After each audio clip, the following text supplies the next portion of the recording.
ഉമ്മാനും ഉപ്പാനെയും കാണിക്കാത്ത ആദരവും ബഹുമാനവും മറ്റുള്ളവർക്ക് മുമ്പിൽ നാം പ്രകടിപ്പിക്കുന്നു. അവർക്ക് മുമ്പിൽ കാണിക്കാത്ത വിനയം നമ്മൾ മറ്റൊരാൾക്ക് മുമ്പിൽ കാണിക്കുന്നു. ഉമ്മാന്റെ ഉപ്പാന്റെ മുമ്പിൽ ശബ്ദം ഉയർത്തി സംസാരിക്കുന്നു. മറ്റുള്ളവർക്ക് മുമ്പിൽ ശബ്ദം താഴ്ത്തി വിനയത്തോടെ നാം സംസാരിക്കുന്നു. ഇതാണ് ഇന്നത്തെ സമൂഹം. അങ്ങനെയല്ല, നേരെ തിരിച്ചാണ് വേണ്ടത്.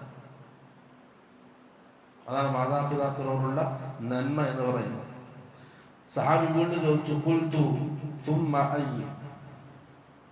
സഹാബി വീണ്ടും അല്ലാഹുവിന്റെ റസൂലിനോട് ചോദിച്ചു, അല്ലാഹുവിന്റെ റസൂലെ പിന്നേതാണ്? റസൂൽ സല്ലല്ലാഹു അലൈഹി വസല്ലം പറഞ്ഞു, അൽ ജിഹാദു ഫീ സബീലില്ലാഹ്, അല്ലാഹുവിന്റെ മാർഗ്ഗത്തിലുള്ള ജിഹാദ്.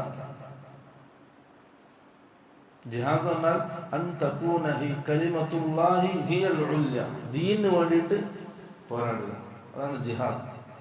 റസൂൽ സല്ലല്ലാഹു അലൈഹി വസല്ലം